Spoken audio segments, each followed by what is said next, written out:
Hello, please introduce yourself and tell us what book you're reviewing.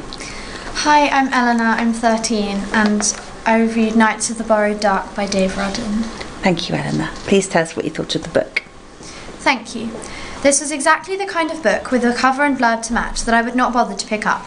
So thank you for proving that my silly apprehension of modern teenage fiction is only 99%, not 100% right.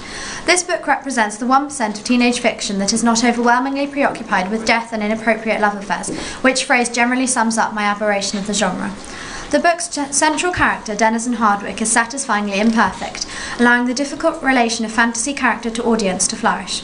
Although generally well written, at least better so than most contemporary fiction novels, I had three main issues with this book, two on a literary criticism front, as well as a more general one.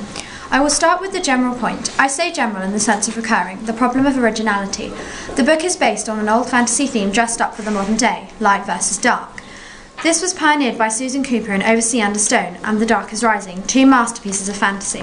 But no, that point doesn't bother me too much in the case of this book. It is written by a real writer and is successful through merit, not luck. After all stories are in essence elaboration of the oldest story in the world. It does have a name. It's called The Wishful Thinker. But that was off-piece, sorry. My second point is character development, which skill is not an excess to say the least. The best example is Grey, who abruptly gives in to the dark in the form of the principal villains of the Clockwork 3, without showing any fluctuations of strength in the preceding chapters. I agree that some writers would not have had the finesse to plant hints subtly enough, and in any case I knew it was coming, but the point stands. Characters go on a journey. Characters change, for better or for worse is of no matter, but they do, and these don't. And now I'm getting presumptuous. I'm sure that I could do no better, but it will come in time. Dave Rudden's own character will change, and much good will come with practice. As the publisher says in his introduction, the tone of Rudden's incredibly confident debut novel is reminiscent of Neil Gaiman, and his development is exceptional, and the publisher is a greater authority than mine on the matter.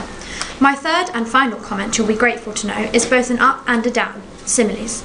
Some lines and similes blew me away, but, especially in the first few chapters, there are just too many, sometimes, often, two or more in one sentence.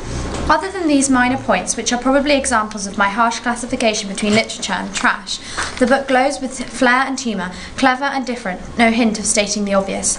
This is what makes me breathe a sigh of relief, not at the end of the book, the I'm glad that's over sigh, no, the yes, finally a real writer who isn't dead sigh, that comes after just one sentence. One sentence. Exactly how long it took me to know that this book was different. This book was good, and I don't say that very often. Thank you, Eleanor. You don't.